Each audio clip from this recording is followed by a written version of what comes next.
Welcome back to Indiana Newsdesk.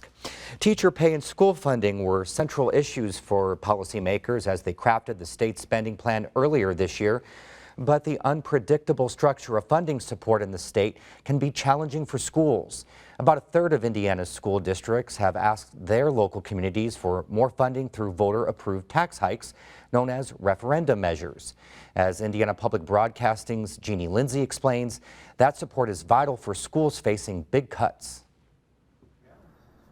Superintendent Steve Disney of River Forest Community Schools is breathing a huge sigh of relief. Local voters approved a referendum for his northern Indiana district during the May election. Disney says the measure will help prevent a series of hard cuts. Teaching positions, to staff positions, to looking at, transportation for extracurriculars.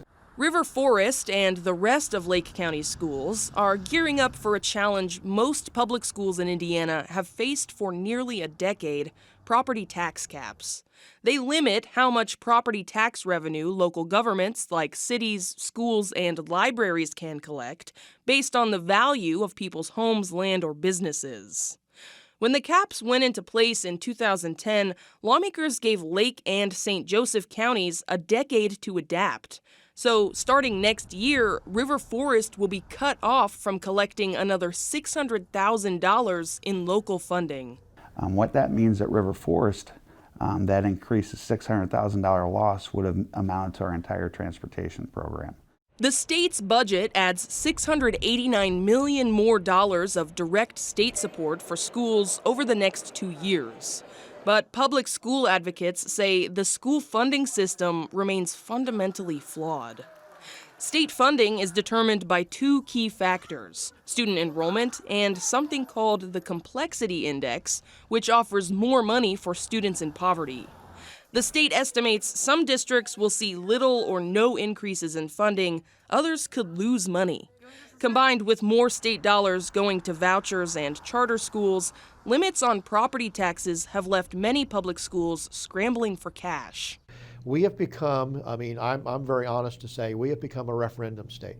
That's Denny Kosterson, executive director of the Indiana Association of School Business Officials. He says previous changes to state funding have caused some schools to have more money than others. There are discrepancies in this state. There's some equity issues, meaning that some districts, because of whatever circumstances in the past, are in a better situation fiscally than others are. Some districts, like Noblesville or Zionsville, pass referenda routinely, but not all communities can pass a referendum at all or want to. Franklin Community Schools, just outside of Indianapolis, asked voters to approve a referendum for the first time this year. The district built a new high school around the time tax caps were first put in place, and Chief Financial Officer Jeff Mercer says the community just wouldn't have supported one then. There was a lot of consternation about the building of the high school. So for us, 10 years ago, doing a referendum was not an option. Franklin schools have seen slight increases in state support, but Mercer says the district has lost out on more than $27 million in local funding with the caps in place, and costs continue to rise. Mercer says more teachers are leaving for better paying jobs, and the recently passed referendum is a way to bridge those gaps. We had a teacher take a $21,000 pay increase to do the same job in a different district. That's a problem. Lawmakers will study school funding this summer to figure out how best to target dollars to the most in-need schools, and they plan to study the effects of school referenda on teacher pay.